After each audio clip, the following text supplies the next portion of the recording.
Assalamualaikum warahmatullahi wabarakatuh. Perkenalkan, saya Ahmad Nur Rahayu, mahasiswa dari Sistem Informasi NIM 1833038. Untuk video kali ini saya buat untuk melengkapi dari tugas sistem operasi. Yang pertama tentang sejarah dari Windows dan Linux. Windows sendiri atau produk buatan Microsoft yang lebih akrab disapa dengan Windows ini merupakan salah satu sistem operasi yang dikembangkan Microsoft dan dirancang oleh seorang yang bernama Bill Gates. Tentu kita sangat familiar ya dengan yang namanya Bill Gates karena dia merupakan salah satu orang terkaya di dunia. Siapa yang nggak kenal sama Bill Gates? Lanjut. Windows pertama kali ini dikeluarkan yaitu Windows versi 1.0. Ini merupakan Windows keluaran Microsoft yang pertama, dirilis pada tanggal 20 November 1985. Dari segi fungsional, Windows ini memiliki banyak kekurangan dan membuatnya tidak populer. Pada awalnya, Windows versi 1 ini hendak dinamakan dengan Interface Manager. Akan tetapi, Roland Hansen, kepala bagian pemasaran di Microsoft Corporation, meyakinkan para petinggi Microsoft bahwa nama Windows akan lebih memikat konsumen. Selanjutnya, Windows 2X.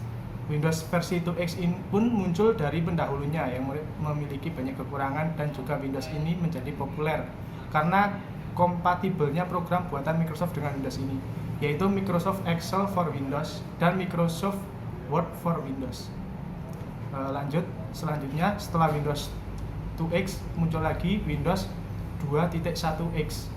Ini memiliki dua versi, yaitu Windows 286 2.1 dan Windows 386 2.1, menggunakan model Memory Plus Real, tapi merupakan versi yang pertama dan mendukung High Memory Area, dan juga memiliki kernel yang berjalan dalam modus terproteksi dengan emulasi Expand Memory Specification standar out of Intel Microsoft.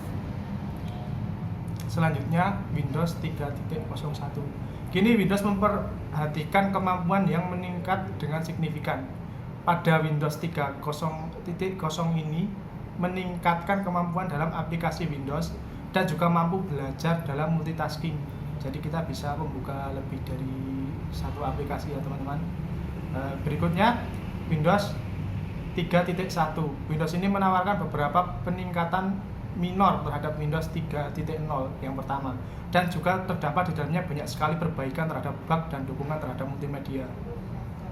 Selanjutnya ada Windows 95. Setelah Windows 1, Microsoft kemudian kembali berinovasi dan melakukan pengembangan sebuah versi Windows yang berorientasi terhadap penggunaan yang diberi nama kode Chicago. Chicago sendiri didesain agar memiliki dukungan terhadap multitasking secara preemptive 32 bit, seperti halnya yang terdapat di dalam OS 2 dan Windows NT.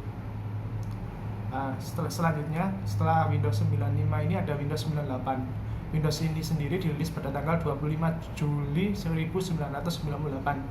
Windows 98 sendiri itu sepertinya diambil dari tahun kelahirannya ya teman-teman, yaitu 1998.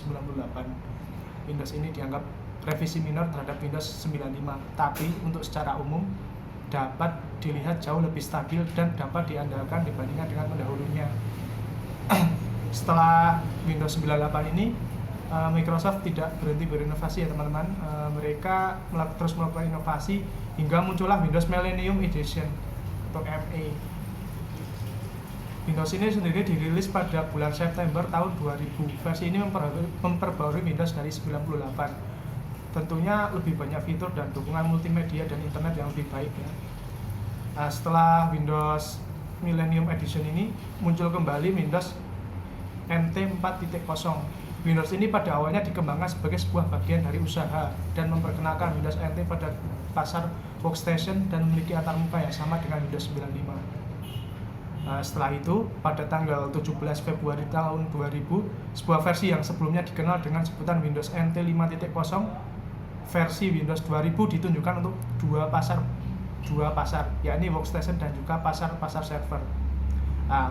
Setelah kemunculan Windows 2000 ini, Windows juga berinovasi yang mungkin sampai sekarang mungkin masih ada penggunanya, yaitu Windows XP. Windows ini sendiri dirilis pada tahun 2001. Windows ini menggunakan kernel Windows NT yang terkenal dengan kestabilannya memasuki pasar konsumen rumahan. Windows XP merupakan sistem operasi Windows yang paling lama, paling tidak saat ini, karena memang berkisaran pada tahun 2001 hingga 2011, tapi tidak menutup kemungkinan ya untuk tahun 2019 dan 2090 ini masih ada beberapa orang yang menggunakan Windows XP walaupun udah ketinggalan zaman. Selanjutnya ada Windows Vista. Windows Vista ini dirilis pada tanggal 30 November 2006 bagi kalangan bisnis. Sementara untuk kalangan rumahan dirilis pada tanggal 30 Januari 2007. Windows Vista memang direncanakan agar memiliki keamanan yang lebih tangguh dibandingkan dengan pendahulunya. Windows Vista menggunakan nomor versi 6.0, sehingga memang terdapat perbedaan versi yang signifikan jika dibandingkan dengan XP. Untuk selanjutnya, setelah kemunculan Windows XP dan Windows Vista, muncul juga Windows 7. Ya, saya sendiri masih pakai ya untuk Windows 7 ya, karena memang dari tampilannya dan juga dari segi tools-toolsnya itu lebih mudah untuk diingat dan lebih simpel. Kalau kita pakai Windows 10 itu menurut saya agak ribet ya, walaupun mungkin lebih bagus. Windows 7 sendiri dirilis pada tanggal 22 Oktober 2009. Ini memiliki keamanan dan fitur yang baru, diantaranya adalah jam list taskbar yang membuka program dengan tampilan kecil, Windows Media Player, Internet Explorer, dan lain-lain. Sama seperti Windows Vista, Windows 7 juga terdiri dari 6 edisi, yaitu Windows 7 Starter, Windows 7 Home Basic, Windows 7 Home Premium, Windows 7 Professional, Ultimate, dan juga Enterprise. Untuk sejarah dari Windows seperti itu ya teman-teman. Untuk selanjutnya yaitu sistem operasi Linux. Kita mulai dari sejarahnya dulu ya. Sejarah dari Linux sendiri merupakan kombinasi unik antara nama penciptanya dan nama sistem operasi yang menjadi targetnya, Unix.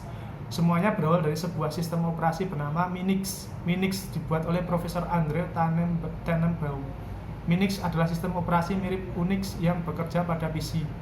Tofak adalah salah satu mahasiswa di Universitas Helsinki yang menggunakan Minix. Walaupun cukup bagus, ini belum menganggap Minix memadai ya. Kemudian pada tahun 1991, ia membuat sistem operasi yang merupakan closed Unix yang memberi nama Linux seperti halnya Minix. Saat ini ada 7 distributor Linux paling terkenal, yaitu Red Hat Linux, distributor paling populer di Amerika Serikat dan salah satu yang paling mudah digunakan. Mandrake Linux, distributor yang menambahkan update dan patch untuk Red Hat Linux. Caldera Open Linux, distribusi Linux ya dengan instalasi dan lingkungan penggunaan berbasis grafis yang bagus. SUSE Linux, distribusi Linux paling populer di Eropa ya, juga menyediakan perangkat instalasi dan perpaduan bahasa Indonesia. Slackware Linux, Debian Linux, Debian sampai saat ini kayaknya masih banyak yang pakai ya. Turbo Linux, distribusi Linux paling populer di Asia yang menyediakan dukungan untuk set karakter khusus Asia. Demikian untuk sejarah dari Linux sendiri ya. Selanjutnya yaitu perbedaan atau perbandingan ya. Ada perbandingan, tentunya juga ada kelebihan dan kekurangan ya antara sistem Windows dan Linux yang mungkin teman-teman belum tahu. Yang pertama, Linux sendiri memiliki performa yang lebih cepat daripada Windows ya. Pasalnya, selain ringan, sistem operasi Linux juga memiliki fitur yang cukup banyak sehingga memiliki performa yang lebih bagus daripada sistem buatan Microsoft. Memang lebih enteng teman-teman. Kalau tidak percaya mungkin teman-teman bisa install ya, atau Pak Kapti mungkin bisa install sendiri Pak. Udah punya Pak pasti Pak. Selanjutnya, distribusi Linux tidak mengumpulkan data para pengguna, sementara Windows mengumpulkan data-data para pengguna yang tentu mengarah pada masalah privasi ya. Mungkin untuk tahun-tahun ini masalah privasi ini sedang booming-boomingnya ya. Kayak kemarin Tokopedia juga banyak yang bobol, data KPU juga banyak yang bobol. Semakin canggih ya teknologi digital sampai privasi seseorang itu kayaknya sekarang udah nggak aman lagi. Untuk yang kedua, Linux sendiri merupakan sistem operasi open source dan gratis sehingga banyak distro yang dapat dipilih sesuai kebutuhan masing-masing. Sementara Microsoft atau Windows hadir dengan versi seperti 7 dan Windows 10 serta tidak open source. Linux cocok digunakan oleh para peneliti keamanan, programmer, dan juga orang-orang yang bekerja di sistem hardware elektronik. Sementara Windows